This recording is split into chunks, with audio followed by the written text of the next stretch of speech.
in there while they take a nap upstairs. That would be risky. The crime rate in this town is at an all-time high. Someone forgot their jacket. That would be risky. Okay. Master Marcus and Bill eventually had enough of this strange role-playing apparatus. I thought Master Marcus had outgrown his love of fantasy worlds, but now there's live role-play. I'm worried about him. Eventually, he might spend all of his time in his fantasy role-play world of bicycles, tax returns, microwaves and branded soft drinks and forget the real world entirely. Yeah. The thing makes a good fireplace, and the boar's head from the old inn looks good there too. I must say that overall, I really like this pub. I hope that in a few days I can celebrate the election victory here with Remy and the Archmage. Yeah, probably not. Swinging Seastone, the town that never sleeps. This postcard was clearly sent before the war. Even the Mage School Tower is in its proper place.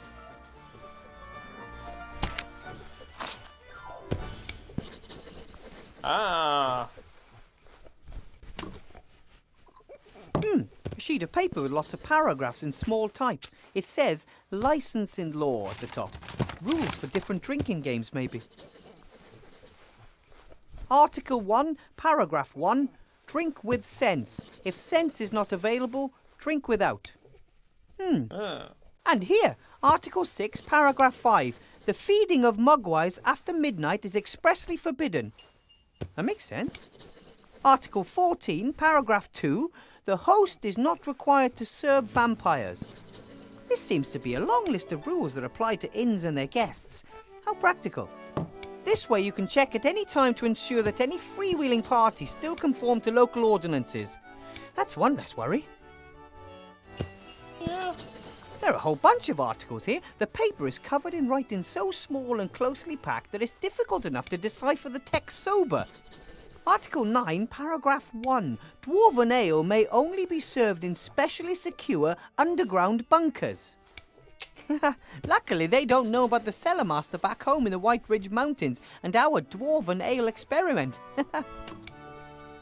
Yeah. There are a whole bunch of Article 9. Okay, we got it. The headmaster. Headmaster Block seems to be counting gold. Lots of gold. I wonder where he got it. Yeah, I wonder. Okay, let's talk to Remy. Hello, Remy. If it isn't the magic school's new star professor. How was your first day, Wilbur? Could be worse. Headmaster Block is very mean to me. He gives me loads of difficult tasks. All of which you've solved, knowing you. Yes, but then he gives me new tasks that are even more difficult. And even if I worked through the night, I still couldn't finish them all. No one could. Interesting and curious.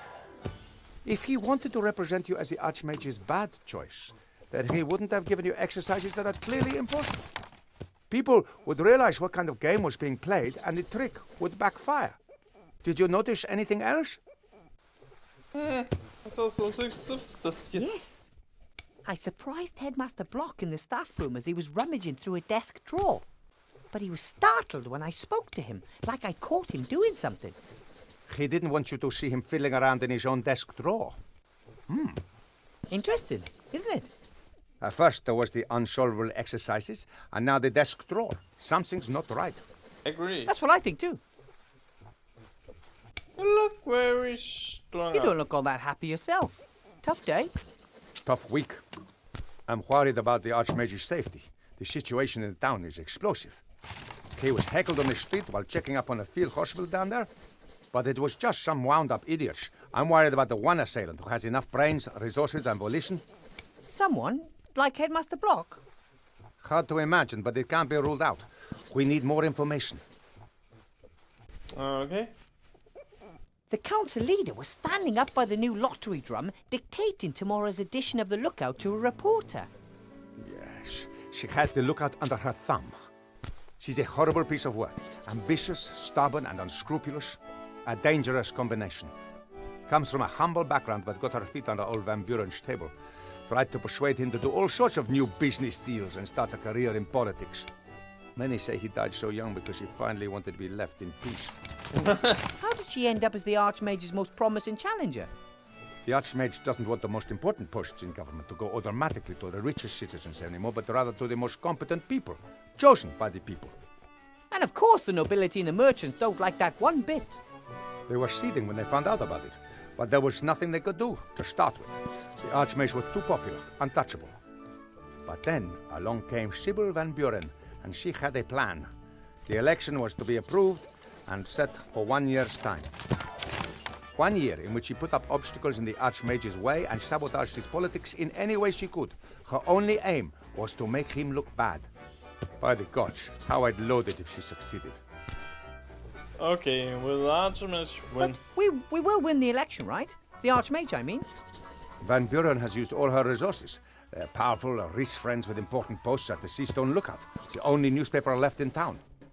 Simple slogans, simple solutions, patriotism and resentment. She tells the people what they want to hear. And yet, the Archmage will win the election. Every vote for the council leader and her cronies is a vote too many. But stupidity amongst the voters has not prevailed yet. Okay. That sounds promising. Why doesn't the Archmage defend himself more aggressively against the council leader? Why doesn't he just tell everyone about her scheming? He wants as many people as possible to take part in solving our problems. He doesn't want there to be two sides at each other's throats. But I don't know if it will work. People are starting to accept the conditions. They blame everyone and everything, and they don't even try to change anything anymore. I asked the Archmage about it. You know what he said? He's comfortable having things stay as they are. That's why many favor it. Progress requires effort. What kind of world would it be if there was glaring injustice and everyone put up with it just because change takes too much effort? But hey, I'm just a rat. Yeah. What do I know? Hey, he got a point. So what do we do now? Keep an eye on Headmaster Block and see what happens? So near the elections. A supporter of the council leader behaving suspiciously in the vicinity of the Archmage. No, too risky. We can't wait. So you're going to have a look for yourself? Phew, I'd like to, but perhaps that's precisely their plan. An officially unofficial employee of the Archmage sniffing about in the office of one of his political opponents. Wouldn't be good if word got out. A first-rate scandal. But what about a teacher looking for a form in the staff room? A teacher who is in the school because the headmaster has given him tasks to be done. Normally I would try to discourage you, but the Archmage is visiting the school tomorrow. If his opponents are planning something, we have to expose them tonight. I'll do it. I'll have a look around and get back to you if I discover anything. All right, but be careful, Wilbur. Will be. Archmage Alistair gave me a magic slate. That's just like him. He likes magical playthings. That's not all. The slate advised me to build a golem to help me with my work. A golem? They're very strong, so it could help me with a lot of my work. Yes, but I was thinking of something else. Think about it. We agree the Archmage is the most powerful living wizard. Of course. No one could touch a hair on his head with a magical attack. But brute force, a stone to the head, a knife in the ribs. That could be a possibility. But now imagine that he had a bodyguard, a big chap, hard as stone. You mean me? You mean me? Sure, I've grown a bit, but I don't feel that powerful, and I'm not that tough. No. I mean a golem. Ah, okay. I get it. Even a troll wouldn't get past a golem. Best of all, golems are absolutely loyal. They simply cannot help but follow their master's commands. And if I order it to defend the Archmage with its life? Then that's exactly what it'll do, and no one would get past it. That sounds fantastic. Can you manage that? Building a golem and bringing it to life? I'll sure try, at any rate. I'll get it to complete the headmaster's stupid tasks first, and then guard the Archmage. The headmaster and the council leader have come up against the wrong gnome. Okay. Then let's not waste any time. I'll build a golem bodyguard for the Archmage and have a look around the headmaster's office. Good idea. And let me know as soon as you find anything peculiar. No heroics, Wilbur Weathervane. I'll be careful. I'll go back underground. I want to find out about the dark magic the Archmage has been sensing for days. Good luck. You and Van Buren will not succeed with your plan. You may have great and powerful friends, but the Archmage has small and cleverer ones. Yeah, more Remy clever, left his class. but okay. There's a mark. It says 2CL beside it. For most people, that's just a little sip. But for a rat, that's a fair amount of booze, I guess.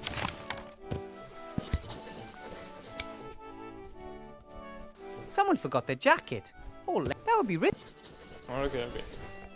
Let's look at the ogre. Wow, a two-headed ogre. I've heard of those. I never thought I'd actually ever see one of those in real life. Or smell it. Hello. Little mini man. But Blout, that's a guest. Welcome, noble sir. How can we help you? Should I say you? You're a two-headed ogre, right? Well, I am an ogre. Me too. So, you two are ogres. My name is Zloth, mage, philosopher, scholar. And bag of wind. That is Blout, my brother. He is... Me, basher. Me, bash things up. Does the pub belong to Do you? you own the inn? I bought it. Blout is just my employee. Blout bought too. Yes, but then you lost your half at poker. Now it all belongs to me. Blout not give you his half. Blout best laugh if he tried to take away. If you touch me, I'll have you thrown in jail. I have heard that you buy your alcohol from Bill. We don't have much choice. He's the only trader who'll sell us alcohol. Expensive. You're right there. The prices are unashamedly high. Why is Bill the only trader? Seastone is a big town with lots of merchants. Why is Bill the only one selling alcohol? Since the town was virtually besieged with refugees, there's been no way for the farmers and traders from the surrounding areas to get through with their ox carts. Right. And Bill gets his supplies by air. Just the same, there's still more than one merchant in the upper town, isn't there? Of course. Bill trades alcohol, another trades in lamp oil, the next one in mana potions. That way they avoid competition and set any price they want. Damn. I smashed them all. I agree. We are upset about it.